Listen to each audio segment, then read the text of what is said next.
السلام عليكم ورحمة الله وبركاته. إن الحمد لله نحمده ونستعينه ونستغفره ونشهد أن سيدنا ومولانا محمدا عبده ورسوله. أما بعد فأعوذ بالله من الشيطان الرجيم. بسم الله الرحمن الرحيم. خذ العفو وأمر بالعرف وأعرض عن الجاهلين. وقال النبي صلى الله عليه وسلم: إنما بعثت لأتمم مكارم الأخلاق أو كما قال عليه الصلاة والسلام. அல்ஹம்துலில்லாஹ். அல்லாஹுடைய அடியார்களே, மார்க்க விஷயங்களை தெரிந்து கொள்ள வேண்டும், அதன்படி அமல் செய்ய வேண்டும், அல்லாஹுவோடு நாம் நெருங்க வேண்டும், நாம் திருந்தி வாழ வேண்டும் என்கிற நோக்கத்தோடு இங்கே நாம் ஒன்று கூடியிருக்கிறோம். அல்லாஹ் நம்மளுடைய உள்ளங்களை மார்க்கத்தின் பக்கம் ஈடுபடுத்துவானாக. ஆமீன்.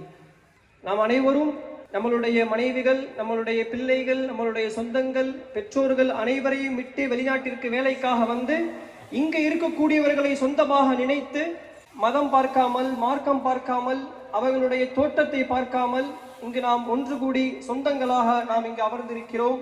அல்லாஹ் இந்த ஒற்றுமையை மென்மேலும் அதிகமாக நீடித்து வைப்பானாக. ஆமீன். நாம் இப்போ வைத்திருக்கக்கூடிய நோன்பாக இருக்கட்டும், நாம் தொழுகக்கூடிய தொழுகையாக இருக்கட்டும், நாம் செய்யக்கூடிய சலக்காக்களாக இருக்கட்டும், தான தர்மங்களாக இருக்கட்டும், ஜக்காத்தாக இருக்கட்டும், ஹஜ்ஜாக இருக்கட்டும், உம்ராவாக இருக்கட்டும், இதையெல்லாம் நாம் எதற்காக செய்கிறோம்? சொர்க்கத்தை அடைய வேண்டும் என்பதற்காக நாம் செய்கிறோம்.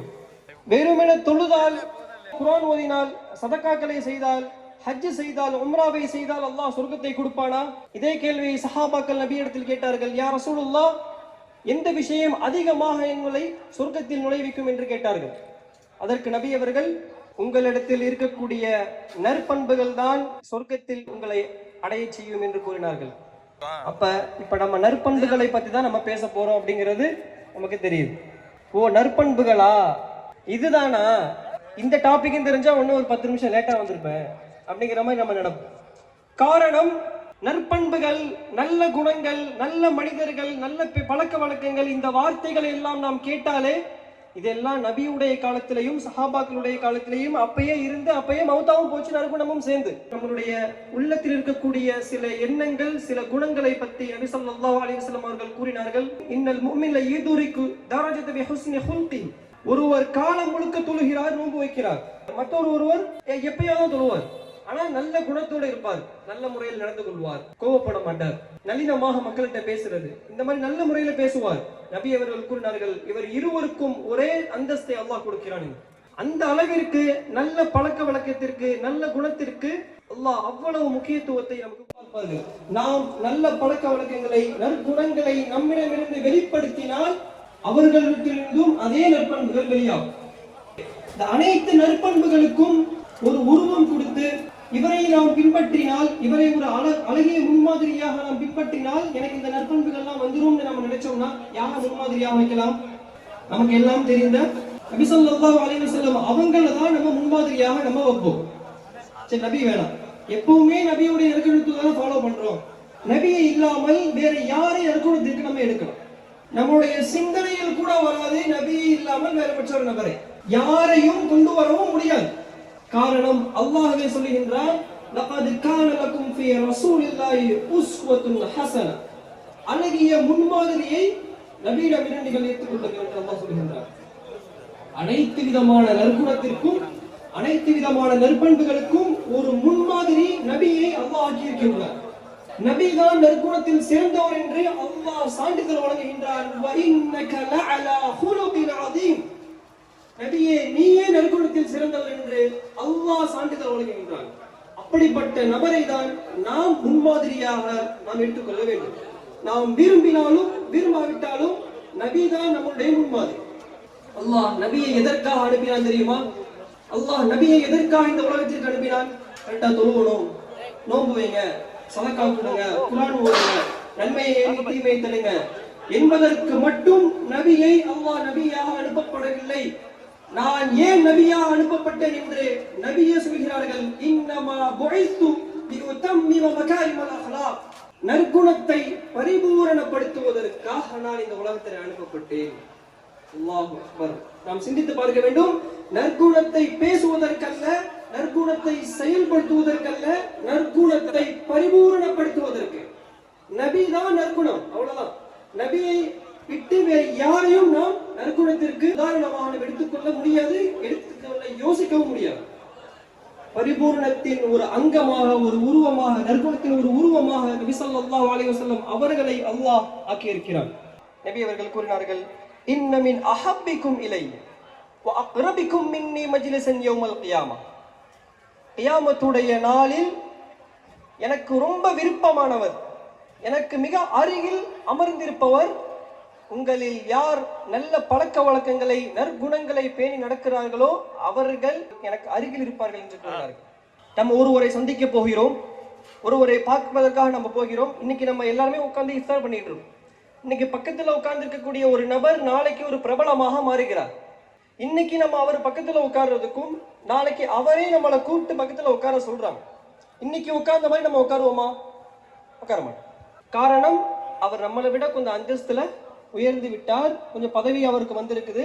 அதற்கென ஒரு உடை, அதற்கென ஒரு உள்ளத்தை உருவாக்கி கொண்டு நல்லவன் இல்லாட்டியும் நல்லவன் மாதிரியாவது கொஞ்ச நேரம் நடிச்சு அவங்க பக்கத்துல போய் நம்ம உட்காரும். நம்மள்ட்ட வேலை பார்க்கிறவங்க, நம்மளுடைய ஸ்டாஃபாக இருக்கட்டும், நம்மளுடைய பிள்ளையாக இருக்கட்டும், நம்மளுடைய பெற்றோராக இருக்கட்டும், நம்மளுடைய நண்பராக இருக்கட்டும், யாராக இருந்தாலும் அவர்கள் நம்மிடத்தில் எப்படி நடந்து கொள்ள வேண்டும் என்று நாம் நினைப்போம்.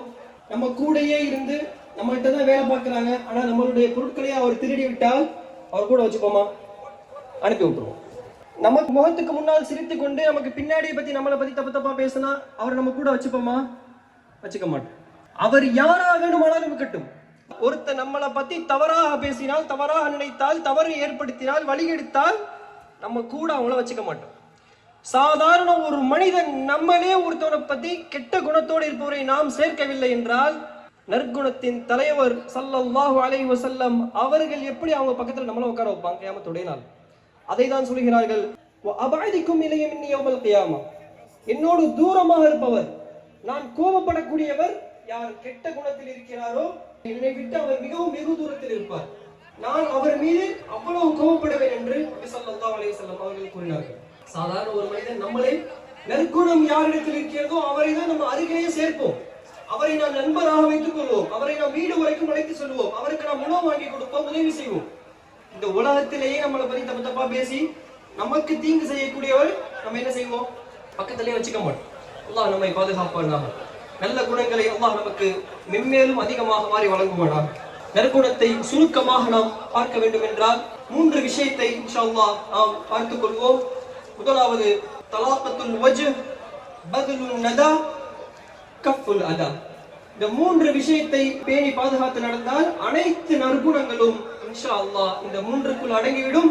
அனைத்து நற்பண்புகளும் இந்த 3 விஷயத்தில் நாம் நம்மளுடைய நற்குணத்தை ஏற்படுத்திக் கொள்வதற்கு ஒரு காரணமாக இருக்கும். முதலாவது, தலாக்கத்துல் வஜ், புன்னகை செய்வது. அல்லாஹ் சொல்லக்கூடிய விஷயத்தை பாருங்கள். புன்னகை செய்வதை ஒரு விஷயமாக அல்லாஹ் சொல்கிறான். நாம் ஒருவரை பார்த்து சிரிப்பது, எந்த ஒரு கள்ளம் கபடமும் இல்லாமல், மனசுல ஒண்ணு வச்சுக்கிட்டு வெளியில ஒண்ணு பேசாமல், அவரை பார்த்தால் புன்முறுவலோடு சிரிப்பது ஒரு நற்குணம். சிரிப்பது எவ்வளவு பெரிய கஷ்டம் தெரியுமா? நாம் ஒருவரை பார்த்து சிரிக்க முடியுமா? எந்த ஒரு கள்ளம் கபடமும் இல்லாமல் நீங்க நல்லா இருக்கணும் அப்படிங்கிறதுக்காக சிரிப்பவர் எத்தனை பேர் இந்த உலகத்துல? சிரிப்பது அவ்வளவு கடினமான விஷயமாக நமக்கு மாறி இருக்கின்றது. அல்லாஹ் கடமையாக்கி இருக்கிறான். தபஸ்ஸுமு ஃபீ வஜ்ஹி அஹீக ஸதகா. மற்றவரை உன்னுடைய சகோதரனிடத்தில் நீ புன்முறுவலாக புன்னகை செய்து பேசுவது, புன்னகை செய்து சிரிப்பது தர்மம் செய்த நன்மையை உனக்கு கொடுக்கும் என்று நபி ஸல்லல்லாஹு அலைஹி வஸல்லம் அவர்கள் சொன்னார்கள். காசை கொடுத்து சதக்கா செய்தால் என்ன நன்மை கிடைக்குமோ அதே நன்மை ஒருத்தரை பார்த்து சிரித்தால் கிடைக்கும். காசு தான் கொடுக்க மாட்டேங்கிறோம் சதக்கா செய்யறது, அதுக்கு ஈக்குவலான இருக்கிற நன்மையை அல்லாஹ் சிரிப்பதில் வைத்திருக்கிறார். சிரிக்க கூட நமக்கு முடியாது. அவ்வளவு நம்மளுடைய உள்ளம் இழிவான உள்ளமாக, கபடமாக உள்ள உள்ளமாக மாறி இருக்கின்றது. அல்லாஹ்விடத்தில் நாம் பாதுகாப்பு கேட்க வேண்டும். இரண்டாவது, பத்லுன் நதா, அடுத்தவர்களுக்கு உதவி செய்வது. கஷ்டமான காலத்தில் அவர்களோடு இருப்பது, கஷ்டமான நேரத்தில் அவர்களுக்கு ஆறுதல் சொல்வது, நோயாளியை சந்திக்க செல்வது. எப்படி உதவி செய்யறது? எர்முக் யுத்தத்தில் நடந்த ஒரு சம்பவம். போர் முடிந்ததற்கு பிறகு ஒரு சஹாபி சக்கராத்துடைய நிலையில், மரணம் அவருக்கு ஊசலாடி கொண்டிருக்கக்கூடிய நேரத்தில் தண்ணீர் கேட்கிறார்கள். ஒரு சஹாபி தண்ணீரை இறைத்து அந்த சஹாபி எடுத்து வந்து கொடுக்கக்கூடிய நேரத்தில் அந்த சஹாபி இன்னொரு சஹாபியை பார்க்கிறான். என்னை விட இன்னொருத்தர் சீரியஸா இருக்காரு, இந்த தண்ணியை அவருக்கு எடுத்துட்டு போய் கொடுங்க அப்படின்னு சொல்லி கொடுக்க சொல்றான். அந்த தண்ணீரை இரண்டாவது சஹாபிக்கு கொண்டு செல்லக்கூடிய அந்த நேரத்தில் அந்த சஹாபி மூன்றாவது சஹாபியை பார்க்கிறார்கள். இவர் அவரை விட மோசமா இருக்கார். இன்னும் கொஞ்ச நேரத்தில் அவர் மரணிச்சு விடுவார், தண்ணி கொடுக்கலாம். அவரிடத்தில் நீங்கள் கொடுங்கள். அவர் சக்கராத்துடைய நிலையில் தண்ணீர் தேவைப்படக்கூடிய நேரத்தில் கூட அடுத்தவர்களுக்கு கொடுக்க சொல்றாங்க. அடுத்தவர்களுக்கு அவர் தண்ணீரை எடுத்துட்டு போறாரு, அவர் மௌத்தாயிட்டார்.